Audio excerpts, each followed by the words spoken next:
Boston's key point of emphasis heading into this game was to right the wrongs that ailed them on Thursday against the Florida Panthers, a game in which head coach Marco Sturm said afterwards that the Bruins simply did not respect their opponent. Now, the Florida Panthers obviously are the two-time defending Stanley Cup champions. They've been to the finals 3 years in a row, beating Boston twice in doing so and ending their season. So one may hear Marco Sturm say the Bruins did not have enough respect for the Florida Panthers and say, how on God's green earth could one not respect the Florida Panthers? Well, the obvious answer is that the roster on paper that Florida is icing is a far, far cry from the roster on paper that they have iced in any of the last 3 postseasons. They've been completely derailed with injuries dating back to the offseason where they realized they would be without the services of their captain and best player, Alex Barkov, for the entire season. And the Panthers remain without Barkov as the Bruins hit the ice on Thursday against them. They were also without the services of Matthew Tkachuk for the first 2.5 months of the year. And they've been without Sam Bennett, Brad Marchand, Seth Jones, Aaron Ekblad, Sam Reinhart, Anton Lundell, Dmitry Kulikov, and others for long stretches of this season. And as the Bruins hit the ice on Thursday against Florida, the Panthers were without 9 regulars from their lineup. So a third of their roster on Thursday were the Charlotte Checkers. So, of course, the Bruins are on the ice, and they look across from them and see a lot of AHL quality players, and they took that game for granted. But you know what? You can't take any game for granted. There's a phrase in sports, any given Sunday, which obviously is in reference to football. That translates to hockey too, and especially the NHL in a hard cap league where the parity is probably better than any professional league going right now. And so anybody can beat anybody on any given day. You're playing a Florida Panthers team that's eliminated from the playoffs that has a third of a roster or minor leaguers. You may think that's an easy win, but guess what? No, you're not playing against Sam Reinhart or Alex Barkov or Brad Marchand or Anton Lundell or Aaron Ekblad. The list goes on, right? Nico Mikkola, the Panthers were without. No, you're not playing against those very, very high-end quality NHL players. But you're playing against AHL guys that are trying to make the most of their opportunity because a late season call-up and performing well could just mean making their career, being seen by a certain scout or coach that wants them in their NHL lineup going forward. So if you're playing against a team late in the season that's not playing for much and they have players that are coming up in the minors, those guys are going to work their asses off. And Boston they were on their high horse against Florida. And head coach Marco Sturm called them out for it afterwards. So heading into Tampa Bay on Saturday, as I said, it was a key point of emphasis to not disrespect your opponent. And if the Boston Bruins disrespected the Tampa Bay Lightning, who's the top team in the Eastern Conference and one of the best teams in the NHL, I don't know what you're thinking. So there was no possible way that the Bruins were going to overlook this opponent because A, this opponent's better than the Bruins, and B, they should be learning their lesson from the Florida game. If there were reasons to potentially feel good about this game, if you're a Bruins fan heading in, is that Tampa Bay continues to be without the services of Victor Hedman, who I believe is on a personal leave of absence from the team, and one of their best forwards in Brandon Hagel, who did not play. He was injured in a recent game. So to Boston's credit, they did come out against Tampa Bay, and they had a really strong first 40 minutes, I thought. They were the better team, Shots were even in the first period. Boston had the 11-5 shot advantage in the second and a 1-0 lead from Casey Middlestad, who continues to have a really strong season for Boston. He's a part of that really, really good second line for the Bruins. One of the best lines in hockey this year by many metrics. Very impressive. Those three, very impressive together. Victor Arvidsson gets his 27th assist of the year. Pavel Zacha his 33rd. And Boston has a 1-0 lead. Arvidsson with a nice play on the boards to find Casey Middlestat streaking down the middle. Middlestat beats Andrei Vasilevsky 1-0 Bruins.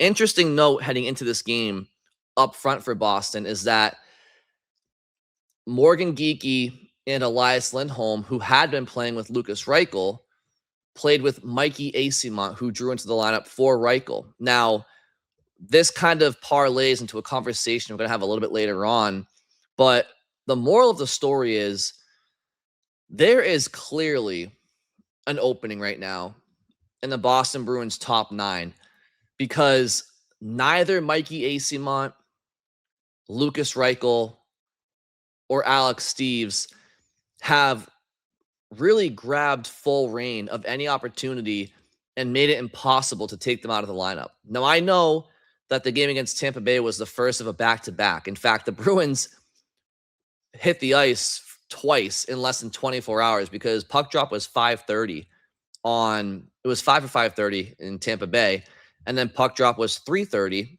in Philadelphia on Sunday. So when you factor in travel, just an insane back-to-back for the Bruins. I mean, that's not I'm sure that the Bruins are feeling the fatigue and both in terms of physical and mental. This is a pretty brutal road trip for the Bruins right now, especially when you talk about the competition that they're playing. So Mikey Eyssimont draws into the lineup, and that line of Eyssimont, Geekie, and Lindholm, I don't know. Did anybody else notice them? I didn't.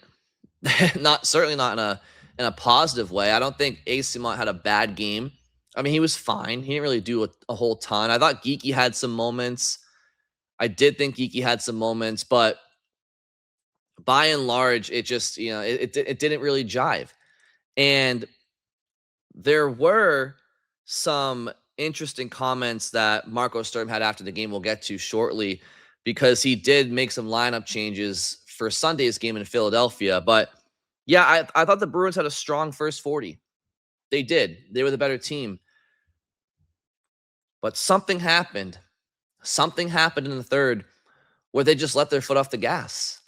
They let their foot off the gas, and Tampa Bay outshot them 10-3 in the third period and completely outplayed Boston. They tied the game 1-1 on a play where, listen, we'll give credit to the Bruins second line constantly for how well they've played, and they were the only forward line to get Boston on the scoreboard in this one, but they also were on the ice for both Tampa Bay goals. So we do have to mention that. In the first one, you had three forwards kind of stuck down low in the offensive zone, and Tampa Bay gets an odd man break where Charles Edouard Dastus, try saying that one 10 times fast, for Tampa Bay, one of their defensemen, didn't really know much about him heading to this game, and I kind of liked the way he played. He was a physical defenseman, played pretty simple, but he joins the rush, gets a broken play from Oliver Bjorkstrand, and he gets two whacks at a rebound.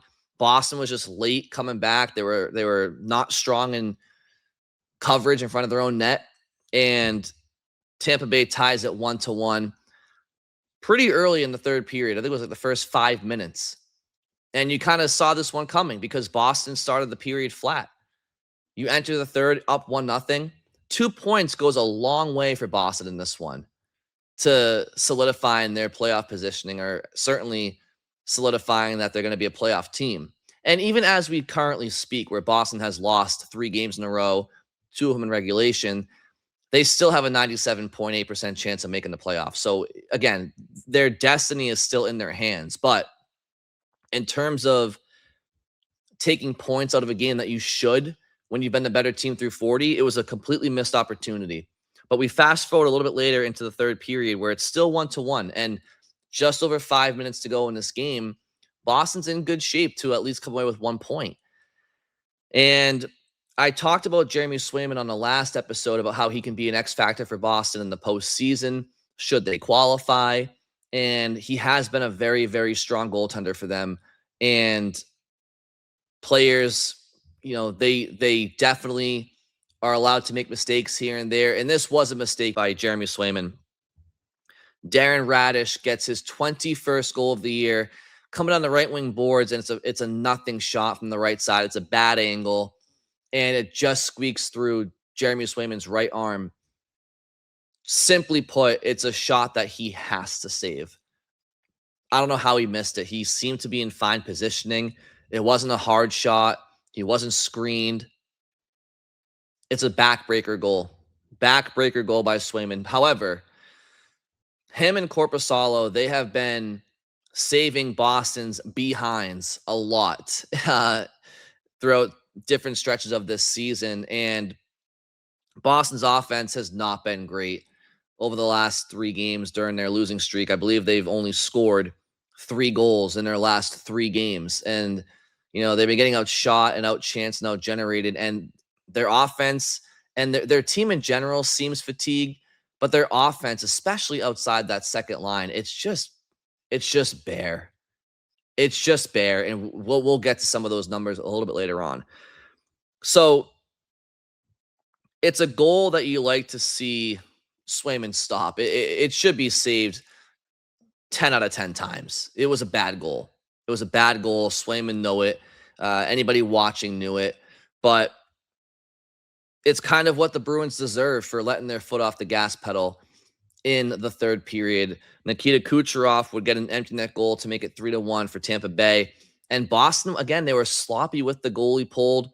They had an opportunity to create some pressure and tie that game, and it just never got going. I mean, there was a delayed offside at one point where Boston had the goalie pulled, and there was a delayed offside, and so Tampa Bay, they were just holding the puck in their own end while Boston's trying to tag up, and they had all the time in the world, and they just lined up a 200-foot bid at an empty net, and it just missed.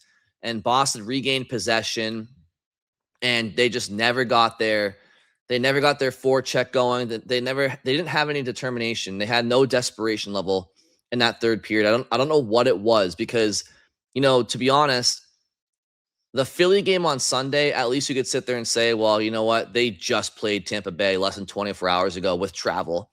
So obviously Philly, who was at home waiting and was playing their biggest game of the year, probably their biggest home game in 5+ years for Philadelphia, it made sense that Boston would probably lose the war of attrition in the battle of energy against Philly.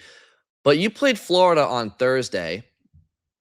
You had all Friday to rest up and be motivated for what was a very lackluster performance against Florida. So you have a great first 40, and now you just give up?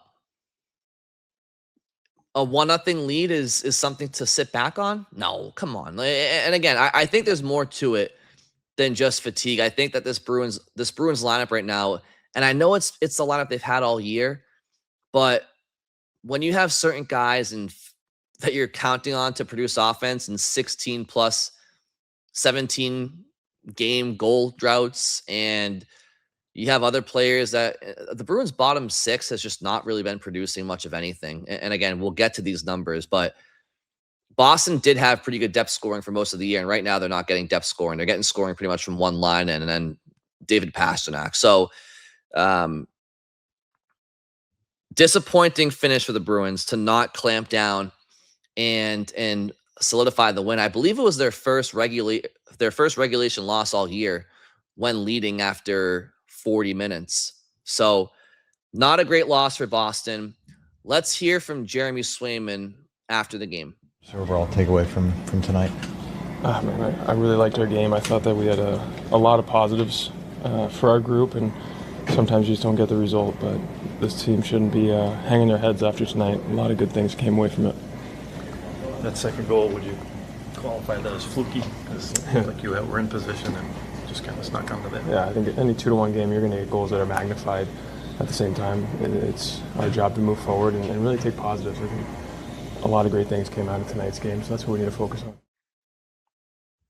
Okay, a couple of quick comments. First and foremost, yeah, I should have had that one. That was my bad. I don't think it's that hard for Jeremy to say, right? I mean, I would love to hear some accountability in that situation. I'm not trying to be over dramatic here. And again, I think Jeremy's been really good this year for the most part. And he probably feels like his teammates let him down in that third period because they just did not show up to play in the final 20. But to say that goals get magnified in a 2-1 game, I mean, that's a little unfair to the fans and the media who would want you to answer that question because it was a shot that you should have saved 100 times out of 100. And there were 5.5 minutes to go, and it was just a really bad goal to give up. So again, on that one play, I just, you would like to hear a little bit of accountability there, right? Not defensive responses to what's a very fair question from the journalist and a fair question that fans at home would be wanting to know, like, Jeremy, what happened on that play? But I think the answer is obvious. He just missed it, right? Like he missed it, and it was his bad. He missed it. We all know it, but sometimes you just like to hear people own up to it. Either way, he mentions being able to take some positives away from that game against Tampa Bay. Sure, I mean, you can try to take some positives away from it. You played a strong 40 minutes against one of the best teams in the conference for sure, and definitely overall in the NHL. So feather in the cap there. You had a 1-0 lead through 40. Good road game. But it was a terrible 20 to finish the game. So much so that Boston deserved what they got coming to them. So, sure, you're always going to try to take some positives, especially when you're a coach or a player. This is a long season for these guys. 82 games in a condensed schedule is it's a long season. You don't want to beat yourself up too much when things aren't going your way, just like you don't want to, raise your hand too high when things are going well a little bit as well, right? So I understand the mentality of taking the positives even in defeat. As long as behind the scenes they recognize, yeah, we completely disrespected Florida. We completely eased off the gas in the third against Tampa. But now we have to have a quick turnaround, play less than 24 hours from now in a different city against a very, very hungry Philadelphia Flyers team. So, did the Bruins learn their lessons against Philadelphia? Bruins and Flyers, by the way, on Easter Sunday. The last time the Bruins played the Flyers on Easter Sunday was the last time the Bruins played on Easter, which was back in April of 2023.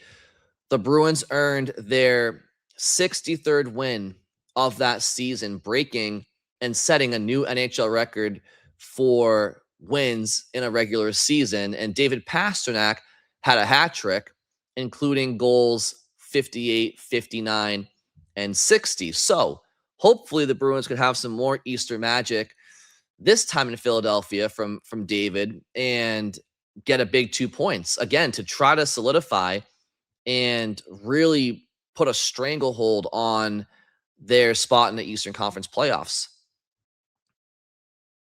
Was not meant to be on this night. And it's worth mentioning off the top here that Marco Sturm elected to go back to David Pastrnak, Elias Lindholm, and Marco Sturm. Hello. I don't think Marco Sturm put himself in the lineup. David Pastrnak, Elias Lindholm, and Morgan Geekie. Now, this line to me has been underwhelming all year. Even when Geekie and Pastrnak were going pretty well at different times, a lot of it was on the power play, and the Bruins have not really been a net positive line all year with that trio. The Lindholm, Geekie, Pasternak line, they are a negative delta in terms of goals for per 60 versus goals against per 60.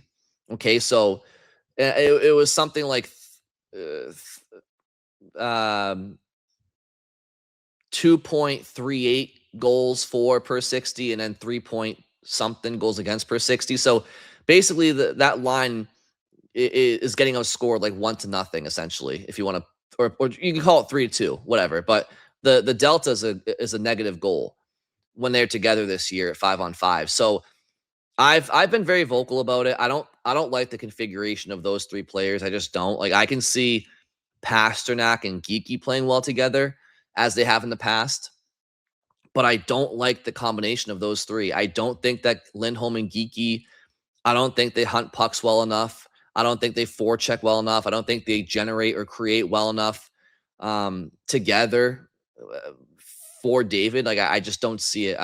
And my main gripe there is Elias Lindholm. I don't see it.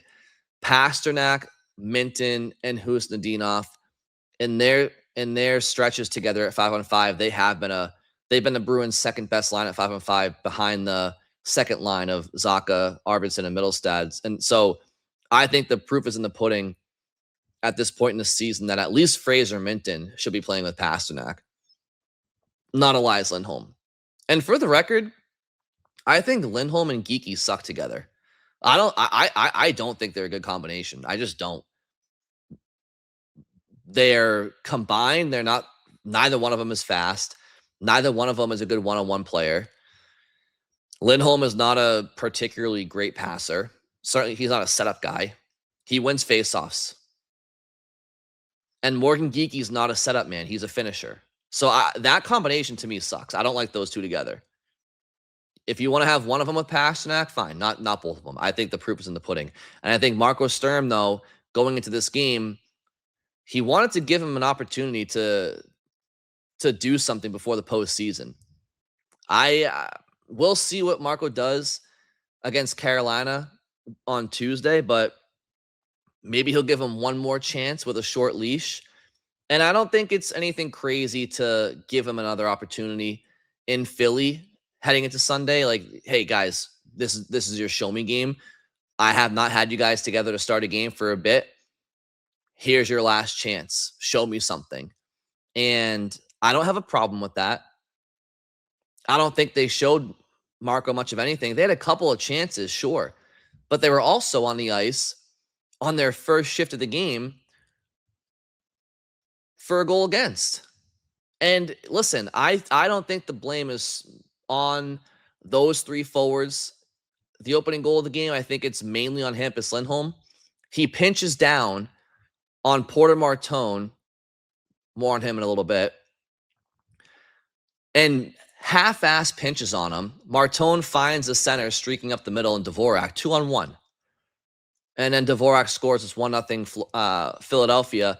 And it's simply a pinch that Lindholm can't do because he had no forward support up high.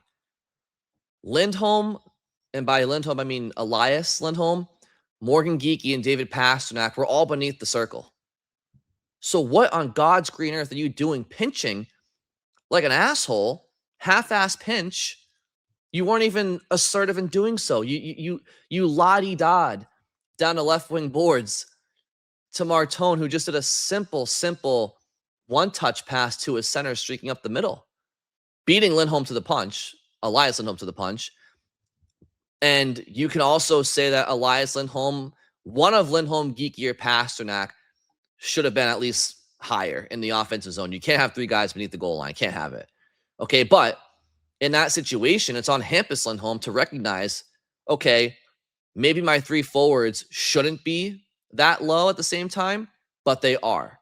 So I'm going to play this one a little bit more conservative and not pinch down the wall at a snail's pace. It just wasn't. It was a bad play, and now it's 1-0. And that goal stood as the game winner for quite some time. It took for the Bruins to finally break through on the power play in the third period before that goal was no longer the deciding factor. Okay, so I don't know. I mean, how do you guys feel about Geeky and Lindholm and where they should be playing or who they should be playing with and how they're doing? Listen, Geeky to me, he seems lost out there.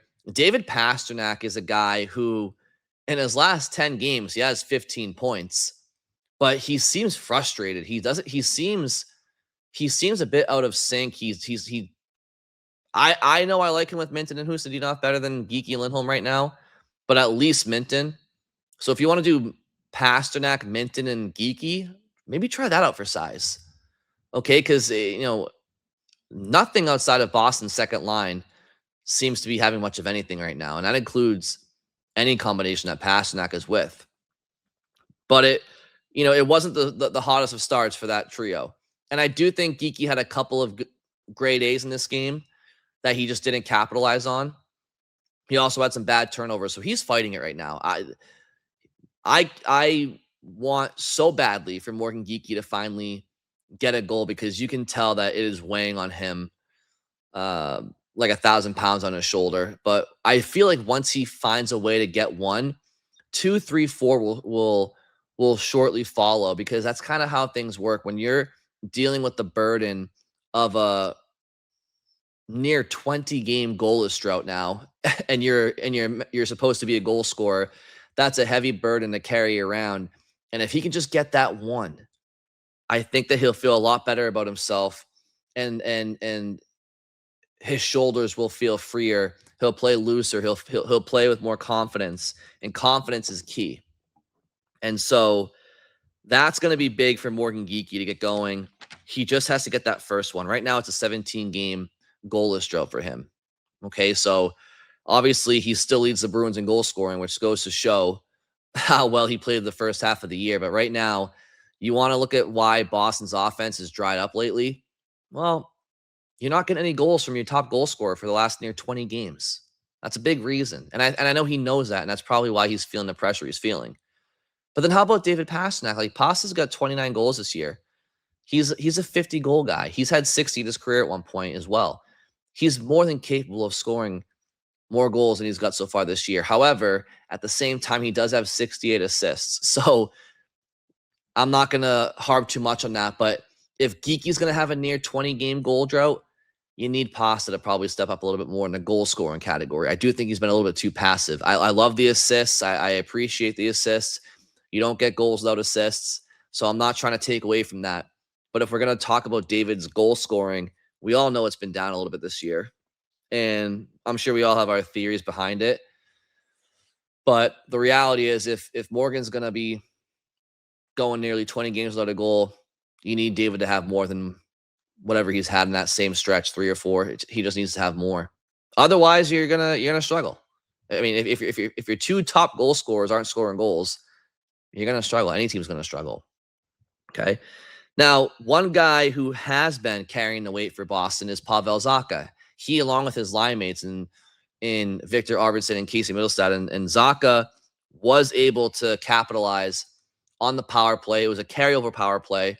We talked about carryover power plays last episode. I hate carryover power plays because you have the intermission that kind of ruins the rhythm and gives the penalty killers time to strategize and get their breath. But the Bruins did find a way. It was the power play unit that they've been going to a lot lately, which is the second line of Zacha, Middlestad, and Arvidsson with McAvoy and Pasternak. Obviously, Zacha is always on that top unit, but they've been going to that for a bit now, the last 4 or 5 games, and they have 2 or 3 goals as a unit. So that's definitely been a better look for the power play. And this was a one-timer from Pasternak that Dan Vladar wasn't able to control. It was a rocket. I know the broadcast was saying he has to glove that one, and maybe he does, but easier said than done. That's a rocket one-timer from Pasternak in his wheelhouse, and Casey Middlestad gets the rebound behind the goal line and passes it to Zacha 1-1. So it was important for Boston to get that goal because it did allow them to salvage 1 point. And right now, as we know, points are at a premium for these teams that are yet to officially clinch a playoff spot. And so you were hoping, if you're the Bruins, you could find a way to get 2. but it was not meant to be. This game would go to overtime. Fortunate to go to overtime because Hampus Lindholm, I've talked about him in the past. This guy, he just has a knack for taking just dumb stick infractions and penalties at the worst possible times. And boy, oh boy, did he get away with murder at the end of the third period where he had a clear trip. I want to say it was Owen Tippett maybe, but whoever it was beat Hampus Lindholm one-on-one at the attacking blue line, and Lindholm just clear as day tripped him. Got his stick beneath his skate blade, trips him in front of 17,000 people in Philly, who were all up in arms. The refs missed it, but nobody else in the arena, black and gold or black and orange, didn't think it was a penalty. Pretty fortunate on that one, but it allows the game to stay 5-on-5 and finished the third period at that. And so Boston gets the single point. And then in overtime, it just a really piss poor effort in overtime all the way around. And it kind of starts with their best players and Charlie McAvoy, and namely David Pastrnak, who I just didn't love his game at all, really, in regulation, and certainly not in overtime. Mark Kaslick, whose job is always to take the opening draw in overtime to gain possession, does his job. Boston gains possession. McAvoy gives it to Pastrnak. Pastrnak crosses the offensive blue line and drops it to nobody, which I don't think he got all of it. I think he fanned on it. But so it's a turnover, and now it's a 2-3-on-1 for Philly right after you win the opening faceoff. Philly doesn't convert, and play continues, and it just nothing happening for Boston in this overtime. They were outshot 4-0. In this game in general, the Bruins were lucky to get away with a point. They were outshot overall. Was it 30? I think it was 39-29 or something like that. They got outshot by at least 10 plus shots on goal, and they were outshot 4-0 in overtime. They were outshot 10-5 in the third. So they didn't deserve this win. And in overtime, it got even more infuriating because David Pastrnak pretty much loses a 50-50, near 50-50 race to a loose puck. And at the last second, instead of trying to, match Christian Dvorak, who's not the fastest guy, by the way, stride for stride, he pulls up like a jump shooter in basketball and just sticks his stick out and hooks Dvorak because he's too tired or too lazy to try to win the race to the puck, or at least try to impede Dvorak some other way. Lean your body into him, do something. But to do a blatant hook and a piss poor hook at that, it was just a clear penalty. It was a give up on the play type of play by Pastrnak. Now Boston's down 4-on-3 because it's a 3-on-3 overtime. So now it's a 4-on-3 power play for Philly. Right off the ensuing faceoff, Charlie McAvoy high sticks Trevor Zegras. Now it's a 5-on-3. Game over. Game over. And it's Porter Martone, who just signed his entry-level contract. His college season ended after BC's season ended, by the way, because Michigan State went to they qualified for the national tournament, whereas BC did not. So he played a few extra games in college, more than James Higgins, and he signs his ELC right away. And he's now got 4 points in 2 or 3 games for Philadelphia, 3 games, I think, maybe 4. And he has his fingerprints all over, ironically enough, the game against Boston, where the Bruins do not have their number 1 overall, or their first rounder, number 7 overall pick in the same draft as Martone with the big club. He's down in Providence. And I have some thoughts on that. We'll get to it. I also want to say that Martone and Higgins are 2 completely different types of players.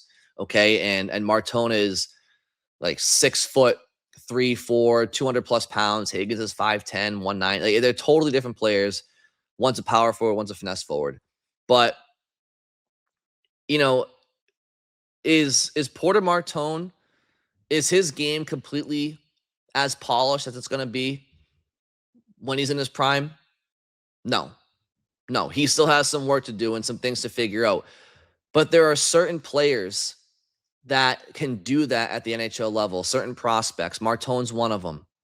Apparently, so is Cole Hudson for Washington.